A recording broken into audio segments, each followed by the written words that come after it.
అందరికీ నమస్కారం. మనం ఈ వీడియోలో చాలామంది పురుషులను వేధించేటువంటి సర్వసాధారణమైపోతున్నటువంటి సమస్య అయినటువంటి సెక్స్ సమస్యలు అనేటువంటి అంశాన్ని గురించి, ఆ అంశానికి సంబంధించి పరిష్కార మార్గాల గురించి తెలుసుకోబోతున్నాం. పురుషుల్లో సెక్స్ సమస్యలు ఉన్నప్పుడు భాగస్వామితో చెప్పుకోలేరు, డాక్టర్లతో చెప్పుకోలేరు, స్నేహితులతో చెప్పుకోలేరు, బంధువులతో చెప్పుకోలేరు. మానసికంగా చాలా కుమిలిపోతూ ఉండేటువంటి పరిస్థితి చాలామందిలో ఉంటుంది. కొద్దిమంది మాత్రము కనీసం స్నేహితులతో చెప్పేటువంటి పరిస్థితి కానీ, భాగస్వామితో చెప్పేటువంటి పరిస్థితి కానీ, డాక్టర్లు చెప్పేటువంటి పరిస్థితి కానీ ఉంటుంది. కానీ మెజారిటీ 100లో 80% 90% మంది మానసికంగా ఈ సమస్యలతో బాధపడుతూ సమస్యను మరింత జటిలం చేసుకునేటువంటి పరిస్థితి కూడా కలుగుతూ ఉంటుంది. పురుషుల్లో సెక్స్ సమస్యలు ఎలా ఉంటాయంటే, సెక్స్ మీద కోరిక లేకపోవడం, ఆసక్తి తగ్గడం, అంటే సంభోగ ఇచ్ఛ ఆసక్తి తగ్గిపోవడం, అసలు లేకపోవడం, అట్లే పురుషాంగం సరిగా స్తంభించకపోవడము, లేపన శక్తి తగ్గడం, పురుషాంగం స్తంభించినప్పటికీ చాలాసేపు ఉండలేకపోవడము, శీఘ్రస్ఖలనము, అట్లే ఆ స్ఖలనం జరిగినప్పుడు వీర్యం చాలా పలుచగా ఉండడము, వీర్య ప్రమాణం తక్కువగా ఉండడము, స్ఖలనం జరిగే సమయంలో మంట, బాధ, పోటు, నొప్పి ఇలాంటివి ఉండడము, ఇలాంటి వివిధ రకాలైనటువంటి లక్షణాలు పురుషుల్లో సెక్స్ సమస్యల రూపంలో వ్యక్తమవుతూ ఉంటాయి. ముఖ్యంగా షుగర్ వ్యాధిగ్రస్తుల్లో ఈ సమస్యలు మరీ ఎక్కువగా ఉంటాయంటే ఆశ్చర్యం వేస్తుంది.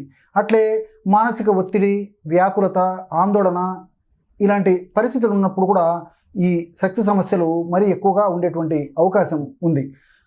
మరి ఇలాంటి సమస్యలు ఉన్నప్పుడు ప్రకృతి వైద్యం పైన, అంటే ఆయుర్వేద వైద్య విధానాలపైన, సహజ సిద్ధమైనటువంటి వైద్య విధానాలపైన, ఒంటింటి వైద్య విధానాలపైన, జానపద వైద్య విధానాలపైన, గృహ వైద్య విధానాలపైన చక్కటి అవగాహనను కలుగజేసుకోవడం వల్ల ఆ సమస్య నుంచి చక్కగా బయటపడేందుకు అవకాశం ఏర్పడుతుంది.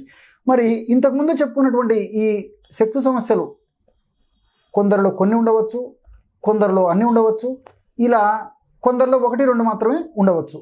కాబట్టి ఈ సమస్యలు కొన్ని ఉన్నా అన్నీ ఉన్నా ఇప్పుడు మనం చెప్పుకోబోయేటువంటి 2 రకాలైనటువంటి ఔషధాలు చాలా చక్కగా ఉపయోగపడతాయి అన్నమాట. ఇవన్నీ కూడా అనుభవపూర్వకంగా మరి పేషెంట్లు వాడి వారి నుంచి ఫీడ్బ్యాక్ తీసుకున్న తర్వాత అందరికీ తెలియజేయడం జరుగుతుంది అన్నమాట. మరి ఈ సమస్య ఉన్నప్పుడు ఇప్పుడు చెప్పుకోబోయేటువంటి 2 ఔషధాల్లో ఏదో ఒకటి వాడుకుంటే సరిపోతుంది అన్నమాట. మొదటి ఔషధం ఎలా తయారు చేసుకోవాలంటే, పురుషుల్లో సెక్స్ సమస్యలు ఉన్నప్పుడు మొదటి ఔషధాన్ని ఎలా తయారు చేసుకోవాలంటే, ఉదాహరణకి మొట్టమొదట నల్ల నువ్వులు తీసుకోండి. నల్ల నువ్వుల గురించి ప్రత్యేకంగా పరిచయం చేయనక్కర్లేనటువంటి దివ్యమైనటువంటి ఆహార పదార్థం, పోషక విలువలు గల ఆహార పదార్థం. ఈ నల్ల నువ్వులను తీసుకొని దూరగా వేయించేసి పొడి చేసి పెట్టుకోవాలి. అట్లే రెండవది ఉసిరి పెచ్చులు. ఉసిరిక పెచ్చులు ఎండబెట్టడం వల్ల ఈ విధంగా తయారవుతాయి అన్నమాట. ఈ ఉసిరిక పెచ్చుల చూర్ణం కూడా మనకి మార్కెట్లో లభ్యమవుతూ ఉంటుంది. ఉసిరిక పెచ్చుల యొక్క చూర్ణం కూడా దీనికి అవసరం ఉంటుంది. ఔషధాన్ని ఎలా కలుపుకోవాలంటే, నల్ల నువ్వుల చూర్ణాన్ని ఒక 75 గ్రాములు కలుపుకోండి. నల్ల నువ్వుల చూర్ణాన్ని 75 గ్రాములు తీసుకోండి. అట్లే ఉసిరిక పెచ్చుల యొక్క చూర్ణాన్ని 75 గ్రాములు తీసుకోండి. 75 గ్రాములు నల్ల నువ్వుల చూర్ణము, 75 గ్రాములు ఉసిరి పెచ్చుల చూర్ణము. నల్ల నువ్వులను మాత్రము కొద్దిగా వేయించేసేసి చూర్ణం చేసుకోవాలన్నమాట. ఉసిరిక పెచ్చులను అలాగే పొడి చేసుకోవచ్చు, లేదా మనకు మార్కెట్లో కూడా చూర్ణం దొరుకుతుంది. 75 గ్రాముల చొప్పున 2 కలిపేసి ఒక గాజు సీసాలో నిల్వ ఉంచుకొని రోజు ఉదయం ఒకసారి, అదేవిధంగా రాత్రి పడుకునేటప్పుడు మరొకసారి 1/2 టీ స్పూన్ పొడి, అంటే ఇంచుమించు 2.5 గ్రాము ఈ యొక్క చూర్ణాన్ని 1/2 టీ స్పూను నెయ్యి, 1 టీ స్పూను తేనె కలిపేసి సేవించాలి. ఈ విధంగా క్రమం తప్పకుండా రోజు 2 సార్లు పూటకి 2.5 గ్రాము, అంటే 1/2 టీ స్పూన్ పొడిని నెయ్యి తేనె కలిపి సేవించడం వల్ల అతి త్వరలోనే ఆ పురుషులకు సంబంధించినటువంటి సెక్స్ సమస్యల్లో చాలా చక్కటి పరిష్కారం దొరుకుతుంది. అట్లే రెండవ ఔషధం తయారీకి కావలసినటువంటి పదార్థాలు రెండే రెండు.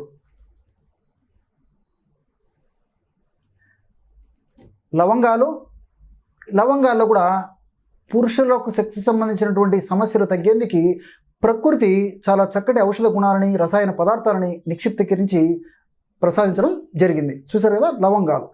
అట్లే రెండవది పటిక బెల్లం.